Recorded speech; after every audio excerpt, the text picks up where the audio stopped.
আপনাদের সবাইকে ধন্যবাদ আজকের এই ভিডিওটা দেখতে আসার জন্য। এই ভিডিওতে আমি আপনাদেরকে দেখাবো গাজীপুরে যদি আপনারা ট্রাভেল করতে চান, ঢাকার একদম কাছেই প্রচুর রিসোর্ট আছে এবং রিসোর্টে যাওয়ার আগে এবং পরে আপনি যে রাস্তাগুলো দেখবেন সেই রাস্তাগুলো ঠিক এরকম।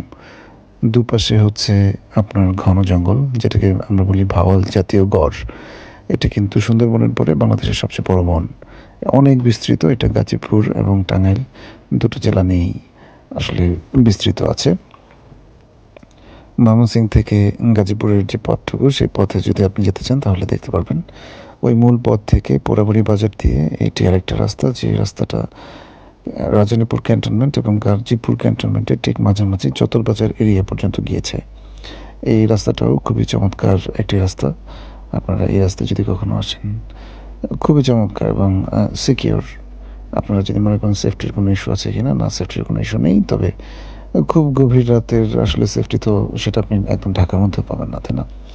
আর একটা মজার বিষয় যেটা, সেটা হচ্ছে গিয়ে এই রাস্তায় আপনি ন্যাচারালি কিছু বাদরও দেখতে পাবেন হয়তো, এবং এমন কিছু প্রাণী দেখতে পাবেন যে প্রাণীগুলো হয়তো আপনি খুব শহরাঞ্চলে নাও দেখতে পারতে পারেন।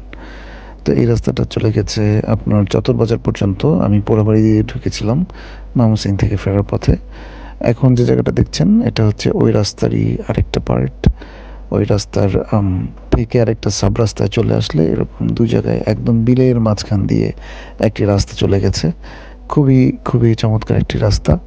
আপনারা ভেবে নেবেন না যে এখানে একদম এমন গ্রাম যে গ্রামে কোনো ফ্যাসিলিটিস নেই। এখানে সব কিছুই খুবই অ্যাভেলেবেল। লাইক আপনার এখানে একটু সামনে গেলেই দেখা যাবে যে একটি মাঠ, যে মাঠটা আসলে আওয়ারলি হিসাবে নিয়ে ছোট ফুটবল মাঠ। অনেক ছেলেমেয়েরা ইনডোরে খেলা করছে সেখানে। সো এই ধরনের আনন্দদায়ক জায়গাগুলো হচ্ছে আপনারা গাজীপুরে পাবেন। আপনারা সবাই গাজীপুর ঘুরে যাবেন, চমৎকার পরিবেশের খেয়াল রাখবেন সবাই যে যার জায়গায়। ধন্যবাদ সবাইকে।